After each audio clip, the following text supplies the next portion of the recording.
It was a night like any other in the quiet suburban town of Millfield. The rain fell in heavy sheets, and the wind howled through the trees, making the branches creak ominously. Inside a modest two-story house, a young girl named Emily was trying to keep her fear at bay. Her parents were out for the night, attending a social event in the city, leaving her alone with her faithful dog, Max. Max was a large, gentle golden retriever who had been Emily's companion since she was a toddler. His presence usually brought her comfort, but tonight, the storm made everything feel different. The shadows seemed darker, and every creak and groan of the house seemed louder. Emily decided to let Max sleep under her bed. The warmth and proximity of her dog helped her feel a little more secure. As she lay in bed, she could hear the rhythmic sound of his breathing and the occasional jingle of his collar. She dangled her hand off the side of the bed, and Max licked it reassuringly, as if to say, "I'm here, you're safe." Sometime in the middle of the night, Emily was startled awake by a strange dripping sound.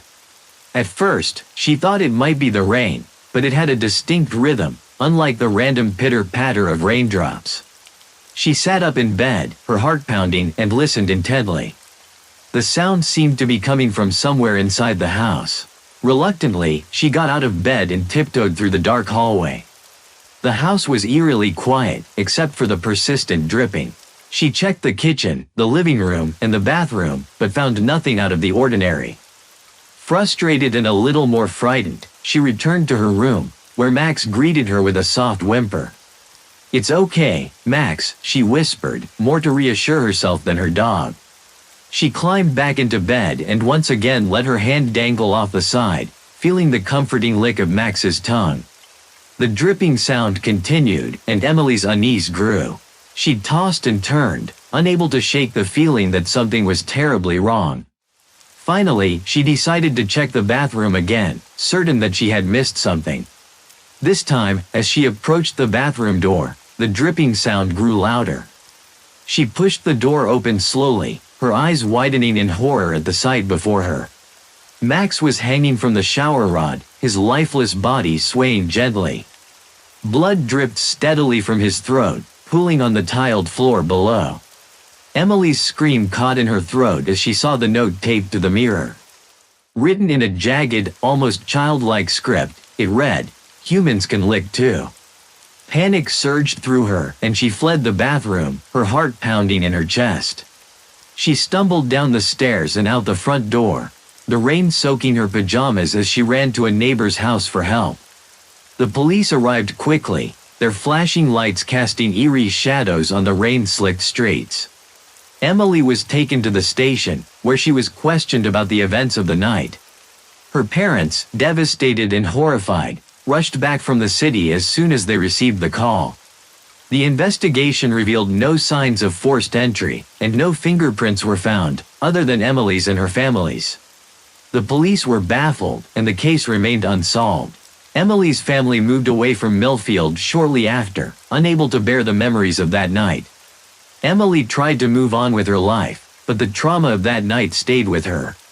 She often found herself looking over her shoulder, feeling as though she was being watched. The image of Max's lifeless body haunted her dreams, and the chilling message on the mirror replayed in her mind. Years passed, and Emily grew into a young woman. She moved to a different city for college, hoping that a change of scenery would help her leave the past behind. She made new friends and tried to focus on her studies, but the memories of that fateful night never fully faded. Despite her efforts to start anew, Emily remained hyper-vigilant.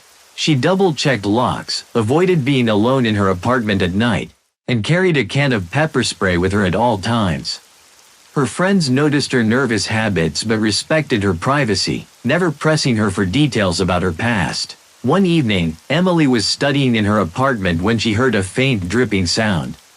Her blood ran cold as the memories of that night in Millfield came rushing back. She tried to dismiss it as her imagination, but the sound persisted, growing louder with each passing minute. Reluctantly, she followed the sound to the bathroom, her hands trembling. As she opened the door, she was met with an all-too-familiar sight. Her bathroom mirror had a message scrawled in red lipstick, "I'm back."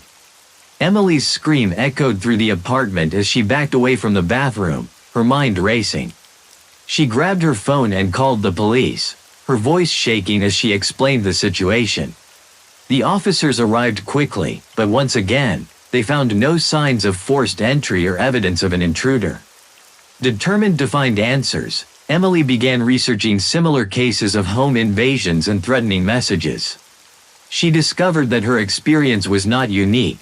There were reports of other people receiving similar messages and experiencing strange events in their homes. The pattern was unsettling, and it seemed that whoever was behind these attacks had been active for years, leaving a trail of terror and confusion in their wake. Emily reached out to some of the victims she found online, hoping to gather more information. Through their conversations, she learned that the attacks were often preceded by the sound of dripping water and that the messages always appeared in bathrooms. The victims shared her frustration with the lack of physical evidence and the inability of the police to catch the perpetrator. Emily's investigation led her to a retired detective named Jack, who had worked on several of these cases during his career. Jack was intrigued by Emily's determination and agreed to help her. Together, they reviewed the old case files, looking for any overlooked clues or connections between the victims. As they delved deeper into the cases, they discovered a chilling pattern. All of the victims had moved into their homes shortly before the attacks began, and in each case, the previous tenants had left abruptly under mysterious circumstances. Emily and Jack realized that the intruder was not targeting individuals but specific locations.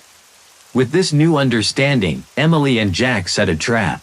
They found a recently vacated house that fit the pattern and arranged for Emily to move in temporarily. They installed hidden cameras and security systems throughout the house, hoping to catch the intruder in the act. The first few nights passed without incident, but on the fourth night, Emily was awakened by the familiar dripping sound. She forced herself to remain calm as she followed the sound to the bathroom. The mirror was blank, but the sound continued, leading her to the basement. Emily descended the stairs, her flashlight cutting through the darkness. In the corner of the basement, she saw a figure crouching by a leaking pipe. Her heart raced as she realized that this was the intruder. She quietly signaled Jack, who was monitoring the cameras from a nearby van. The police arrived within minutes, surrounding the house and apprehending the intruder. To Emily's shock, the intruder was a seemingly ordinary man in his 40s. He was unremarkable in appearance, and there was nothing about him that suggested he was capable of such terror. The man, identified as Robert Green, was a drifter with a history of mental illness. He had been living in the crawl spaces and attics of the houses he targeted, entering through hidden entrances and using his knowledge of the homes to avoid detection. The dripping sound that haunted Emily and the other victims was the result of his movements through the plumbing and ventilation systems. Green confessed to the crimes, revealing that he had fixated on the idea of instilling fear and control over his victims. His twisted obsession had driven him to stalk and torment countless individuals over the years. With Green behind bars, Emily felt a sense of relief and closure. The nightmares that had haunted her for so long began to fade, and she finally felt safe in her own home. She continued her studies and graduated with honors, determined to use her experiences to help others who had suffered from similar traumas. Emily's story became a cautionary tale, a reminder of the importance of vigilance and the resilience of the human spirit. Though she would never forget the horrors she endured, she emerged stronger and more determined to live her life to the fullest.